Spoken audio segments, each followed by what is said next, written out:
My name is Taylor and I am 25. I'm a 25-year-old woman who's been with my husband Eric, who's 24, for about 2 years now. It was a whirlwind romance. We met at a friend's birthday party about 3 years ago and were instantly smitten. We exchanged contacts and decided to keep in touch. We went on our first date 2 days after we met at the party, and then in a few weeks we were dating. A few months later, I moved in with Eric as soon as my lease expired. Eric was from a well-to-do family. My family was pretty poor, so we sometimes had to rely on food stamps. Things were a lot easier for him than they were for me. Just under a year after we started dating, we got married. Eric's parents paid for the wedding on the basis that I signed a prenup. I didn't mind. I loved Eric and I agreed. The parents went with their promise and sponsored the wedding. It was absolutely perfect. Eric's love language is giving and acts of service. He loves gifting me stuff, from expensive jewelry to the warmest handmade. Eric is very thoughtful. He also loves doing things for me, like giving me a massage when he sees that I'm stressed or tired. He'll even cook and take on about 90% of the house chores because he loves doing them. Despite that, he brings in 100% of the income in our household. As I said earlier, Eric is from a wealthy family, so as soon as he graduated, his family set him up really well in life. I'm telling you all this so you understand the perspective and how much freedom I have. I'm telling you this so you understand how much of a mistake I made. Our marriage was really good. Our sex life was really active. We made sure to go on date nights every Friday, just before the start of the weekend. We didn't have any kids yet, but we definitely wanted some. Our marriage wasn't just a storybook romance.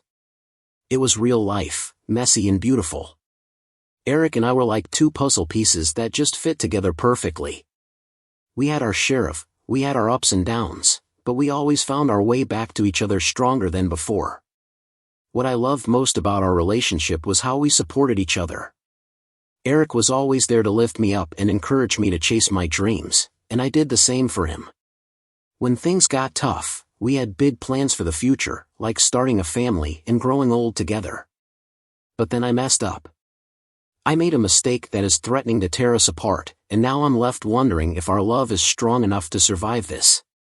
Eric and I were like waffle. We were two sides of the same coin, each with our own unique traits that somehow blended perfectly together. Eric was the quiet one, the introvert who found peace in the stillness of our home. He was content with a small circle of friends and found comfort in their familiar company. I, on the other hand, was the social butterfly, always buzzing with energy and seeking out new connections. I thrived on human interaction and loved the lively chatter of gatherings and the warmth of friendship. Despite our differences, our relationship flourished in Eric's calm. My outgoing nature balanced out his more introverted demeanor, and my enthusiasm brought a spark of excitement to his life, even if things weren't always good between us. Eric didn't like most of my friends, especially the new ones, and he sometimes didn't like it when I went out, especially without him. I wouldn't say he was controlling though, because he wasn't.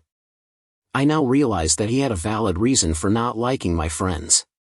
Eric isn't as social as I've said before, so I often had to go out without him, which he didn't like. Most of the time he liked being near me. 3 weeks ago, we went to Eric's sister's wedding. It was not in town, but at a beautiful destination. The whole event was just stunning. I was one of the bridesmaids, because Eric's sister and I are really close. The place where the wedding took place was absolutely breathtaking. It had such lovely views and a peaceful vibe that made everything feel magical. The ceremony itself was full of love and happiness. You could really see how much the couple adored each other. Being part of the wedding was a great experience. It was a really special experience that made me think about love, family, and cherishing the relationships you have. It made me think about the love I share with Eric and how important it is to appreciate it. The wedding itself was lovely. Everything went smoothly, and it was just beautiful. We had a great time celebrating with Eric's sister and her new husband when we got back to town about 2 days later. Some of our friends invited us out for a night out. Eric and I don't share a lot of the same friends, but we have a few mutual ones who invited us to join them for a month. After a few drinks, Eric was feeling pretty tired from all the socializing at the wedding, so he decided to stay home and recharge. He told me I could go if I wanted to, so I decided to go out with our friends without him. He was cool with that and just asked me to text him if I needed a ride home since I was planning on drinking. I didn't drive, and my friend picked me up. We went to the pub, and it was a blast. More friends showed up, and we had a great time chatting, laughing, and enjoying each other's company. It was a nice break from the case. I was sticking to my usual routine, but I was really glad that I went out because the drinks kept flowing. We got a bit more adventurous and decided to play spin the bottle. Normally, I wouldn't have gone for it, but my friends convinced me, saying I'd be a killjoy if I didn't join in. So against my better judgment, I agreed to play for a few rounds. The bottle didn't land on me, but then it did, and it landed on one of my guy friends. I hesitated at first, but I didn't want to seem like I was too uptight, so I went ahead with it. I figured everyone else was married too. My friends were cool with it, so why shouldn't I be? As the game progressed, my friends began challenging each other to do more and more outrageous things, like kissing for longer or making suggestive moves. Fortunately, the bottle didn't land on me again, so I just sat back and watched the craziness unfold. The night ended with a lot of us feeling pretty wasted, and my friend had to drive me back home. When I got home, my husband seemed a bit surprised at how much I had drunk, but he didn't say much about it. Instead, he made me some tea and then tucked me into bed. The next morning, I woke up feeling a bit hungover, but my husband was there, which was a nice surprise.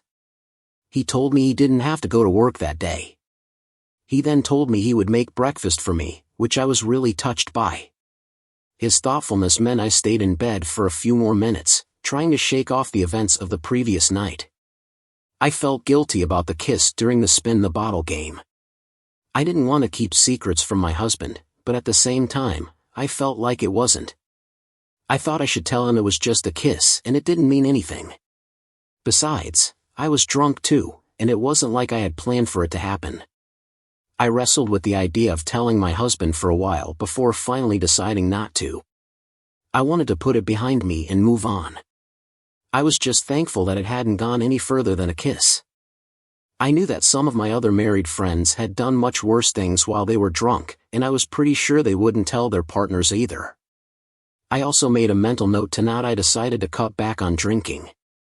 The hangover and the guilt were just not worth it. I ate breakfast with my husband and we watched a movie together after breakfast. My husband decided to play some video games, which I don't usually enjoy, so I decided to just go lay in bed and check my phone.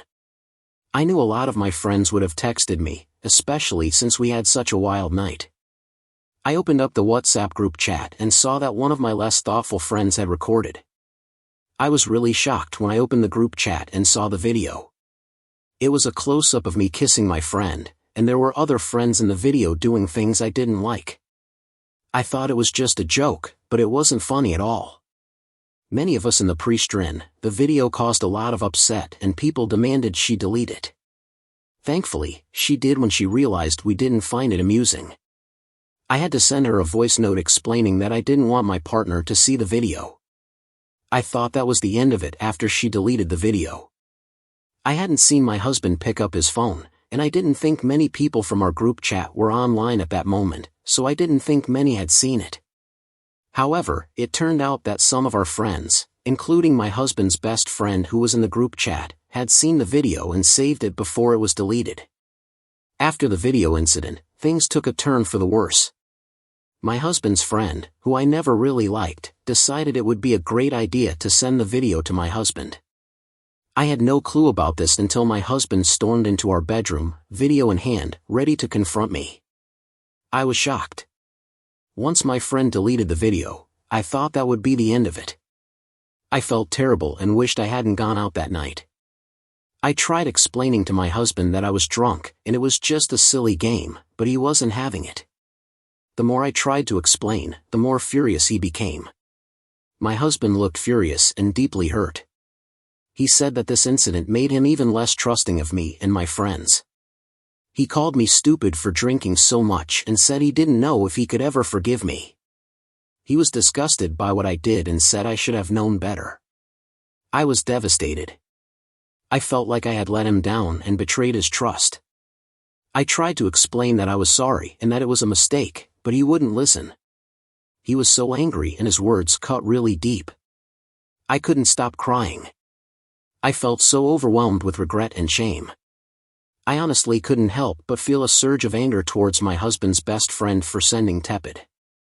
The video and the friend who had recorded it had betrayed my trust and caused a lot of pain and damage to my marriage. The situation was a real mess, and I didn't know how we would ever recover from it. After the confrontation, my husband packed a bag and said he needed some time to think. He told me he said he didn't want to see me right then and that it would be better if he left. I was at a loss for words. I didn't know how to convince him to stay, so I just nodded in resignation. He left, and I later learned that he had gone to stay at his best friend's house. He ended up staying there for a total of 3 days. I tried everything I could think of to get him to come back home. I sent him loads of messages, but he stayed out of contact. I couldn't bring myself to involve his family in our issues. They were dead against divorce, and I knew they'd have strong opinions if they found out about the kid. However, I told my elder brother who I'm really close to, help by texting my husband, urging him to come home after 3 days. Eric finally came back home, but he seemed calmer, but there was still a noticeable tension between us. It was clear that the incident had deeply affected our relationship, and it would take time to rebuild. The trust that had been broken was hard to overcome.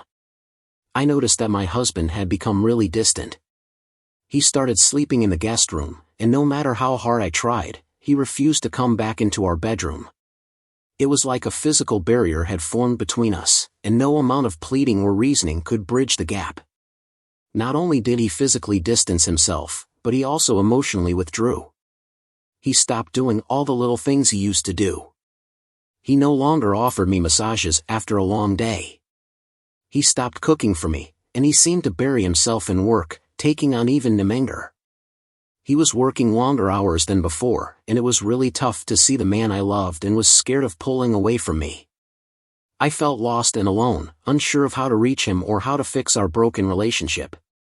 His distance made me feel more guilty and regretful about what had led us to Grimelease. At this point, I really tried to reach out to my husband to bridge the gap between us, but it felt like no matter what I did, it wasn't enough. That's when I realized just how much my husband had been trying in our relationship.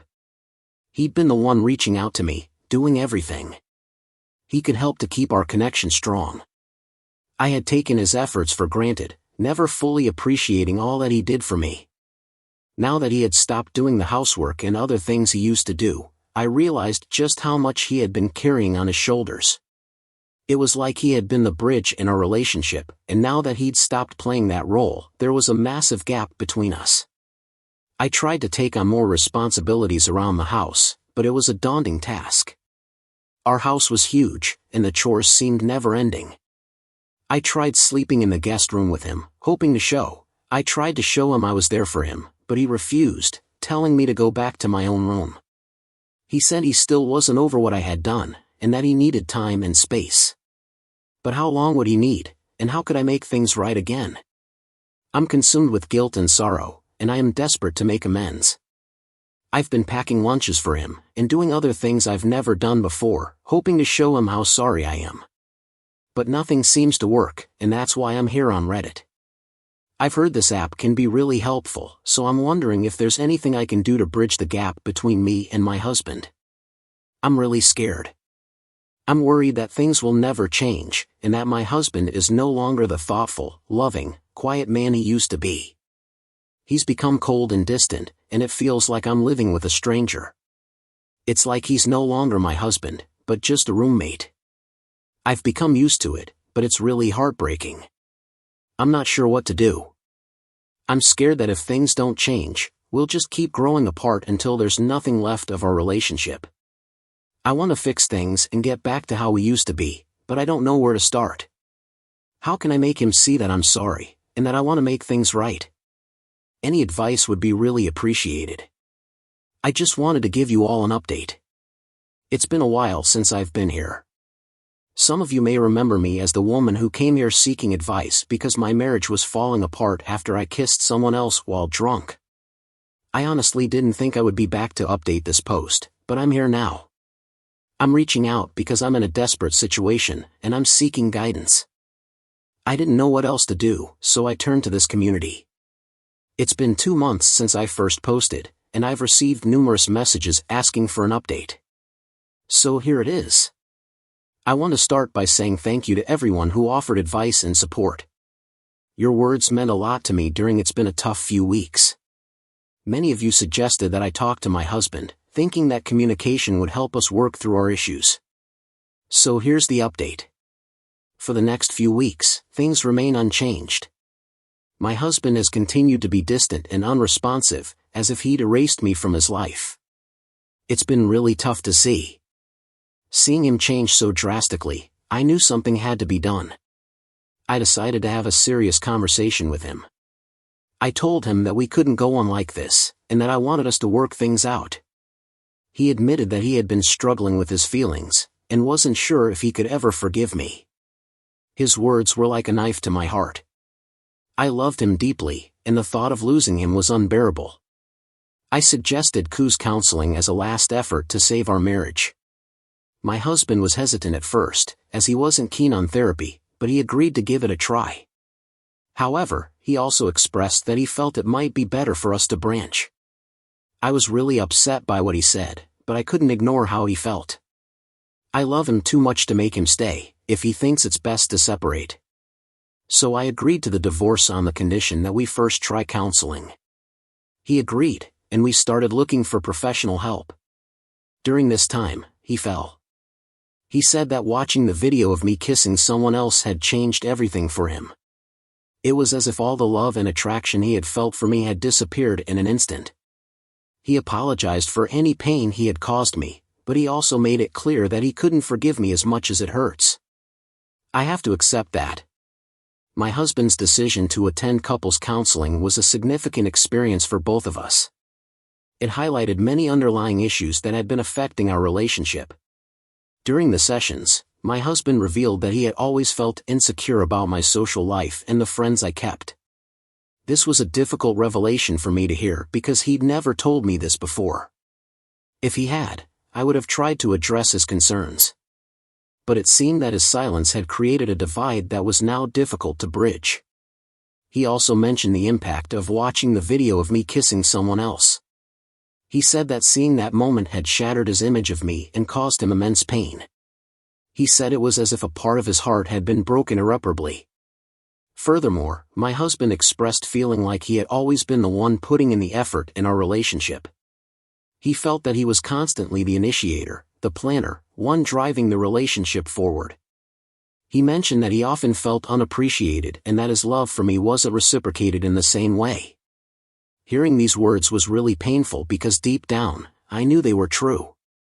I had taken my husband's efforts for granted, assuming that he enjoyed taking the lead. Looking back, I can see that I didn't put enough effort into our relationship. I loved my husband, but I didn't show it in the way he needed me to. I thought he liked being the one to take the lead, but I was wrong. I apologized to him and asked for forgiveness. I told him I had misunderstood his actions and that I was sorry for assuming he enjoyed being the initiator and planner in our relationship. As a result, I hadn't made the effort to reciprocate in the same way after I'd poured my heart out and promised to change.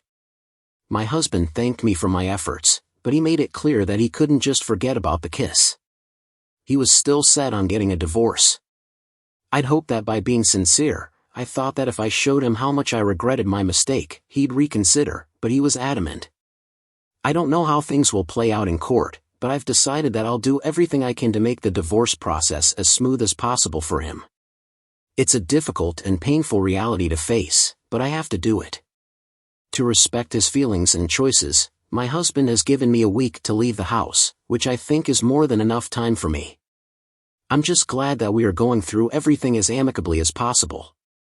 In conclusion, I want to thank everyone who has supported me through this journey. I've been really touched by the kindness and understanding I've received. I'll always treasure the good times I had with my husband and the love we shared. It's a sad end to our marriage, but I believe it's the right decision for both of us. I never thought cheating was the answer. Thanks, Reddit, for listening. I'd be here sharing this, but I'll get straight to the point. My name's Cade. I was born and raised in Chicago. I've always been the kind of guy who sees the glass half full. It's this outlook that led me to meet Zaria, the most beautiful and vivacious woman I've ever known. I met her at a local jazz bar in Chicago. From the moment I saw her, I knew she was the one for me. We hit it off immediately, and the rest, as they say, is history. We had our fair share of ups and downs, but we always felt like we were meant for each other. Even our friends called us the Dream Team. The Dream Team. Fast forward to one summer evening. We were at a family barbecue at my parents' house. My parents had this huge backyard, perfect for these gatherings, with fairy lights strung all around and a smell of grilled burgers wafting through the air. Everything felt right. My mom was chatting with some relatives.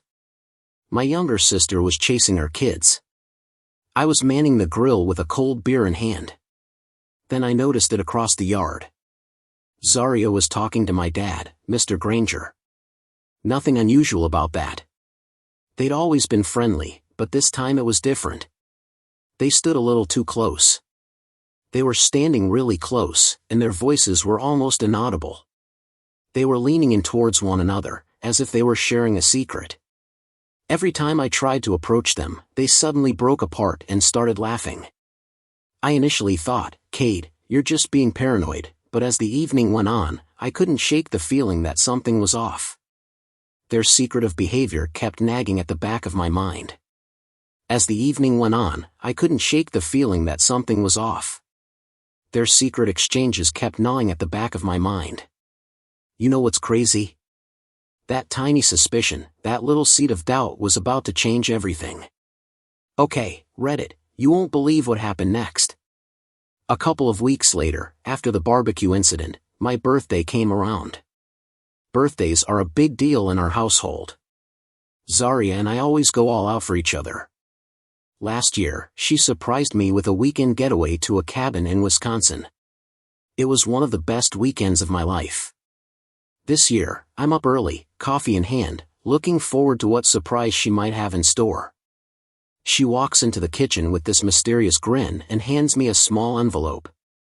I'm thinking gift card, sweet note, maybe tickets to that concert I mentioned wanting to go to, but boy, I was way off the mark.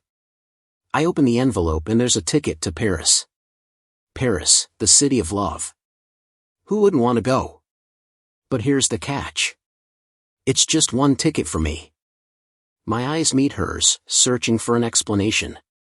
Zaria, sensing my confusion, quickly says, I know you've been stressed with work lately, so I thought you could use some time to relax and explore Paris. It has so much art history and culture, and I know you'll love it. Don't get me wrong, the idea of wandering around Paris, sipping coffee at quaint cafes and visiting all those iconic spots was small. It was a tempting offer, but I couldn't help but wonder why she wanted to go alone. Every romantic movie set in Paris flashed through my mind, and I couldn't imagine experiencing it without her by my side. I tried to voice my concerns, pointing out that it was Paris and that we should experience it together, but she just brushed them aside. She said she had commitments she couldn't get out of, and that she really wanted me to have this trip for myself. I read it and I was torn.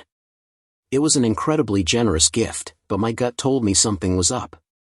I had so many questions swirling in my head, but I tried to focus on, I had no idea this gift was just the start of a whirlwind of events. Read it, get ready, because things started getting really weird when I landed in Paris.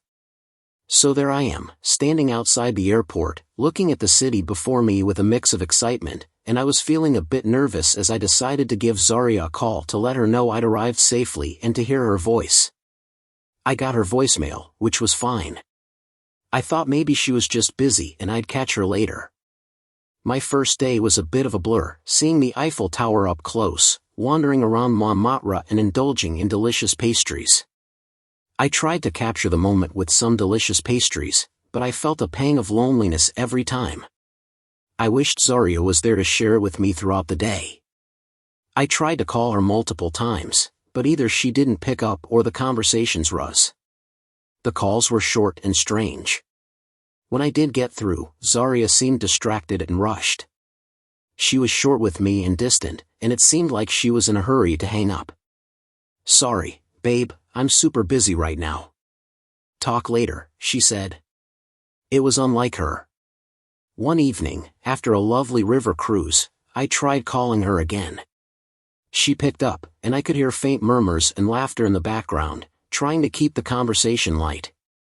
I said, "It sounds like you're having a little party over there without me."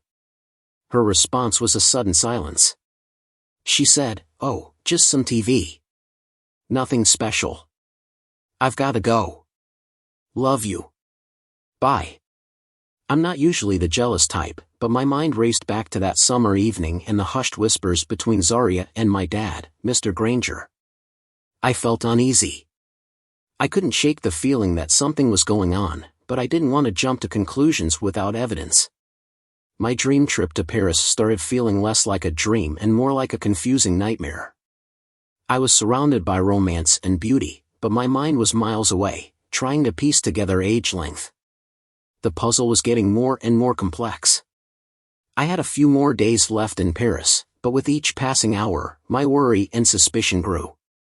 The city's charm couldn't distract me from the nagging thoughts plaguing my mind.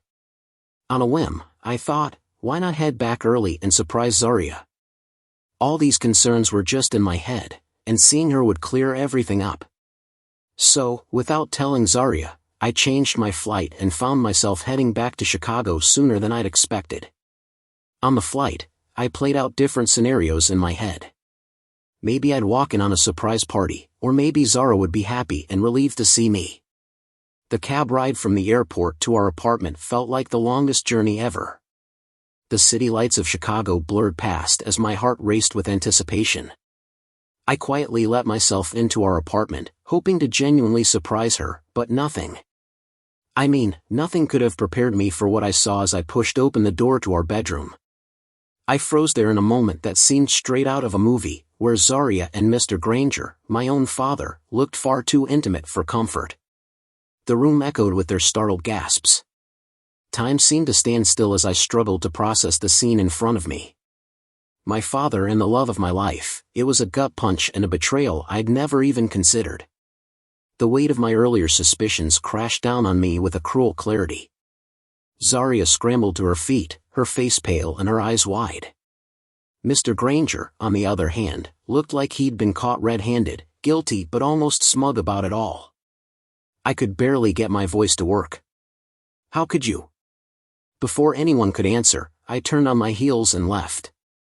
The image of their betrayal seared into my mind. That night, my memory was all I had left. My world was shattered into a million pieces. I was left trying to figure out how and why it all went wrong. The morning after the horrendous discovery, I was a mess. My phone was flooded with missed calls and messages from both Zaria and Mr. Granger, despite my initial reaction. Last night's events left me with a rather distressing image. I was hoping for an explanation that would help me make sense of it all. After taking a deep breath, I decided to confront them. I asked them to meet me at a neutral location, a quiet coffee shop downtown. As I waited, my heart pounding, I watched the rain pour down outside. When they arrived, they looked almost coordinated, with expressions that were a mix of surprise and concern. The conversation began with Zaria, her voice soft and shaky. "Kate, you've got it all wrong. I don't know what you think you saw, but it wasn't what it looked like." Like Mr. Granger chimed in, trying to sound both sincere and casual, "We were just comforting each other. Your Aunt Leela has been unwell, and it's been tough for the family. We didn't want to burden you, especially with your trip." I sat there stunned. They were turning the tables, making it seem like I was the one who was wrong, that my emotions and perceptions were flawed. "Are you seriously suggesting I imagine what I saw?" I retorted, my voice rising in disbelief. Zaria looked almost offended. "Kate, I love you. Why would I ever hurt you? You're probably jet-lagged, stressed, and you've misinterpreted a moment. The sheer audacity of their claims was mind-boggling. Here I was, raw and wounded,